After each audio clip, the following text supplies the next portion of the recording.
Well, One Nation leader Pauline Hanson is facing an internal crisis on the issue of company tax cuts. Senator Brian Burston, a man Pauline Hanson recently dumped as party whip, has broken rank and come out in support of the government's policy, which is at odds with Pauline's position. And Pauline Hanson has flip-flopped back and forth on this issue for the past 18 months. I think I've counted about 9 different changes of heart. Pauline Hanson, the One Nation leader, joins me now from Brisbane. Pauline Hanson, good evening to you. Hello, Ben. Hey, listen, that's a bit of an exaggeration. 9 times flip-flopping over 18 months. I don't think that's the case at all, Ben. Well, so look, anyway, first, I've got a little scorecard here. Ben.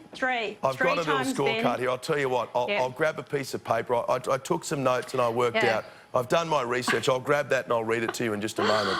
But look, first of all, don't always believe everything that the media tell you either, Ben. No, Pauline. Okay, Pauline. One nation is now 2 nations, Pauline. It's not looking good. The party is disintegrating. I don't believe it's disintegrating, Ben. Not at all. The whole fact, Brian has gone to the media today and he's stated his case that he was going to support the corporate tax cuts. When I rang him, along with Peter Giorgio on Monday morning, I discussed it with them both. And I spoke to Brian for 9 minutes on my phone. At 10:09, I explained it to him, my reasons why. He said, I've got no problem with it whatsoever. OK, Peter Giorgio backed it as well. Then I went to the media, and he didn't show me the same courtesy whatsoever, and he actually went to the media and he put it out there that he's going to vote for it. So I'm very disappointed with it. I don't believe he was courteous enough to explain to both his other colleague, Peter Giorgio, with regards to this matter. Senator Brian Burston, the One Nation senator, well, he's One Nation at the moment. We don't know how long he'll be a One Nation senator. He says he was blindsided by the latest decision.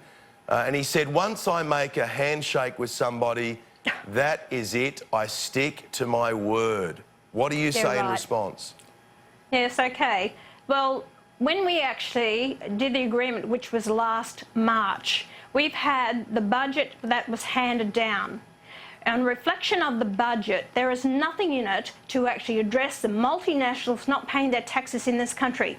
Ben, if we don't start doing something about the national debt that we have, we will never get ourselves out of it, and we will hand it on to the future generations. What I've been on about is the multinationals. Let me just put it to you and your viewers. We have now 39 fossil fuel companies, multinationals in this country, who took out $71.9 billion worth of revenue and not 1 cent in tax. They want to open up the floodgates for the multinationals to come down. They're not on the same level playing field as Australian companies, and so they're actually taking them over. And then they're taking the money out of the country. Pauline, you brand yourself as someone who is fair dinkum with people, right? That's been part of your appeal with the electorate, that you tell it how it is, and when you say you're going to do something, you're going to do something. Did you shake hands with Matthias Cormann and agree to support the company tax cuts? I did agree with Matthias Cormann on this. I certainly did. But I had no idea what was in the budget that was handed down. And I have to be responsible to the people of Australia. Now, the corporate tax cuts, and I did say to Matthias at the time, if you think this is going to create jobs, and if you actually believe that it's going to incentivise companies to actually pour more money into it, why do you have to have it come in on 26, 27? Start it now, which they won't. People need a helping hand, and companies do. But I supported the government. They only wanted to go to $10 million turnover. But I actually got it at $50 million turnover, and that is implemented. That's there. Pauline, this is coming down to a question. Pauline, this is coming down to a question of your word and your credibility. If you shook hands on a deal, and it looks like Brian Burston is saying, look, you put me in an uncomfortable position because we shook hands on a deal. I don't want to walk away from that deal. How can you justify walking away from shaking hands on that? Because, Ben, that was prior to the budget being handed down. There's a lot of things too. I was misled by the government, and a lot of these things that I don't believe they were going to implement them and do what they believed, what they told me, which will need to come on the floor of Parliament. Ben, this is very important to me. I'd love to give Australian companies a tax cut by all means. They pay 98% of the corporate tax and only multinationals pay 2%. Let's actually put pressure on the government and the opposition to start addressing what really concerns the Australian people.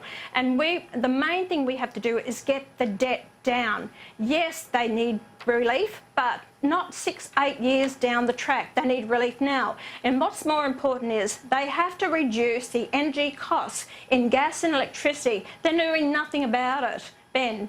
And if my position in the Senate is going to put pressure on them to actually start addressing this with the multinationals, we will have the revenue that we need to improve our infrastructure, our roads, our hospitals, our schools. Where's the money going to come from then? Pauline, you've got very worthy arguments when it comes to debt, when it comes to energy prices, when it comes to infrastructure. But the problem is, when people are hearing these mixed messages, and I'll take you through and you can tell me afterwards where I'm wrong.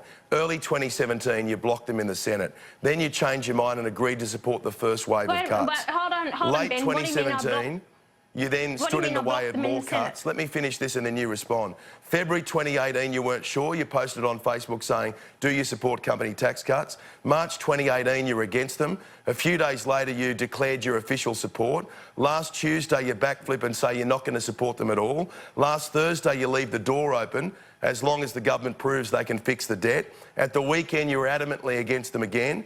This week, after seeing Newspoll, you say, ring my office if you're a fan of them. Today, you're staunchly against them. You can't do that many backflips on one issue and then think that people are going to be paying attention to these other arguments that you have, worthy as they may be, on energy and on debt and everything else. People are confused by your position, including Brian Burston.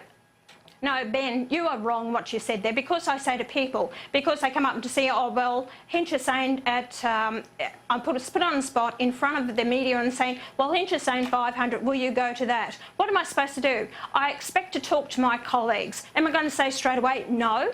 So then you talk to your colleagues, as I have done, because they've been on this journey with me all the way along. So I'd get accused because I didn't talk to them. And then to say that I said, oh, let the public have their say. Even you would acknowledge, Pauline, that you've not been as solid on this issue. There's nothing wrong with having an open mind and changing minds, right, to a degree.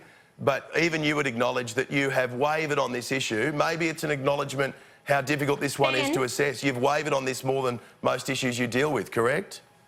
No, you're wrong, Ben. You're saying 9 times. That's a load of rubbish. I agreed. First, initially, I said no. Then I actually agreed to the corporate tax cuts. Then I made the final decision last Monday to say no to the corporate tax cuts. I have not wavered on that decision. I've left it open to speak to my colleagues with regards to what a question was put to me. Out of courtesy to my colleagues, I thought I can't just make a decision in front of the media at that time. And that's why I said. And I thought, well, let the public have their say as well. Have I changed? No. Because I have not come out since last Tuesday saying that I'm going to support them. It's been no ever since, and it still is. Until the government can tell me that they can rein in the multinationals paying their taxes here. Because I'll tell you what will happen.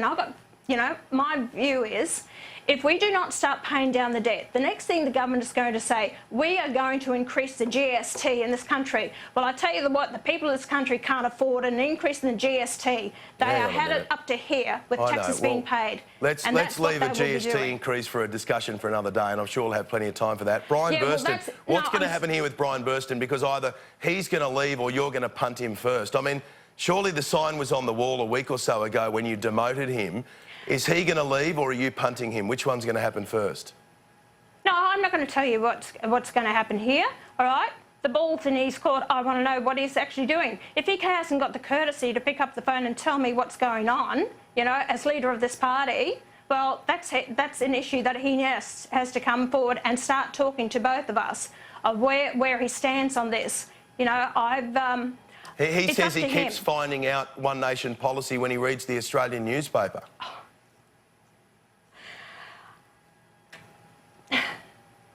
Ben, I'm not going to get into issues on your program and on your here tonight and telling you what's happening within the party. That will be discussed between Brian Burston, Peter Giorgio and myself as leader of this party. Why did you dump him as party whip? I'm not going to, because he wasn't doing the job, Ben.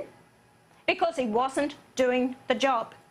I've said to you, and I've said to the people of this country, I have no intentions of having people on the seats in Parliament who sit back and do absolutely nothing. Well, why didn't you kick him out of the party then?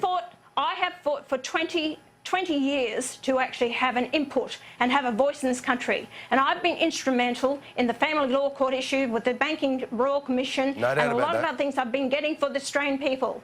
And I cannot do it alone. I have to have a team that works together with me. Well, he's not on your team anymore. And that's what it's all about. He's not on your team anymore. And I can tell you, Pauline, I was contacted by somebody tonight who is close to Brian Burston, and it's clear, I mean, this is terminal, this relationship's terminal, and I think he's either waiting for you to kick him out of the party or otherwise he's going to pull the pin himself. And you just said you don't want someone in your party or in your team who's not pulling their weight, so why don't you punt him?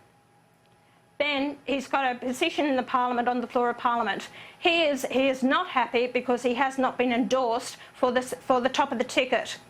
And the whole thing is that is the problem. He's done a dummy spit over this because he hasn't got a guarantee of being top of the ticket.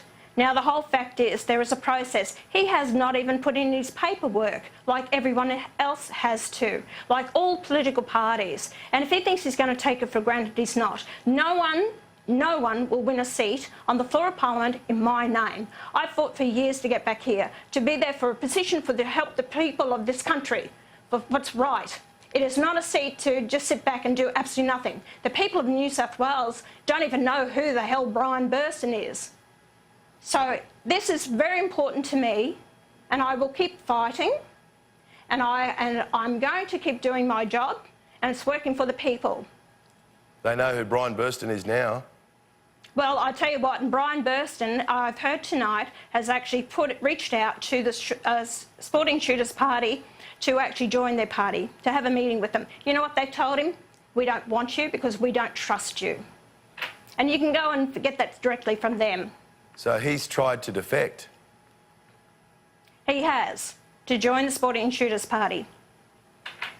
Pauline, let me ask you this just in closing, So, and I appreciate am I happy? No, I'm not happy. I appreciate that a lot of tonight's conversation is about personalities and party organisation and whatever, but have you got an issue in being able to manage the people who are on your team? Because this isn't a big team. There's only a small number of people on this team and the whole thing's blowing up. I mean, have you got an issue in being able to manage a team? Ben, I've got great people around me. I've got Malcolm Roberts, who can't wait to get back on the floor of Parliament. I've got Steve Dixon, who has the, wants to get on the floor of Parliament. I've got Matthew Stevens, who's in the seat of Longman, who'll be a great candidate. You know, this isn't the first time Brian stabbed me in the back, and that goes back a long time ago. And you think this hurts me. It hurts me deeply because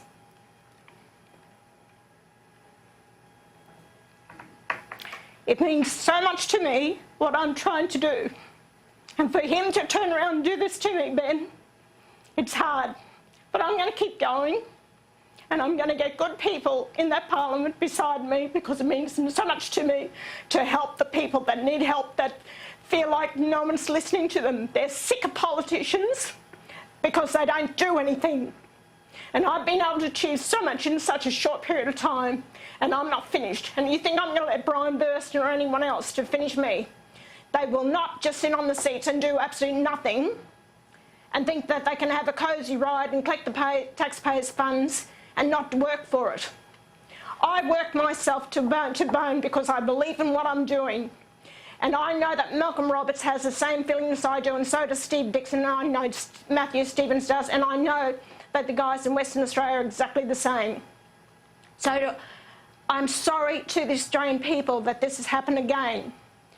But it's the same with Rod Culleton, it was the same with Fraser Anning. They haven't got the intestinal fortitude, it's all about themselves, self-serving. Well, I don't want people like that. Yes, there's going to be mistakes, and I have made mistakes. But I tell you what, at the end of the day, I will win, and I'm going to ensure that I'm there with people beside me, strong and united, working for the people of this country. I was going to ask you to close, Pauline Hanson, whether you've got a message tonight for Brian Burston. I think I've said enough. You probably have. Thank you so much for your time. Thanks. The One Nation leader, Pauline Hanson, joining us from Brisbane. She's obviously fired up, and by the looks of things, she's quite emotional based on what's happened today. And you'd have to say that the relationship between Brian Burston and One Nation is over.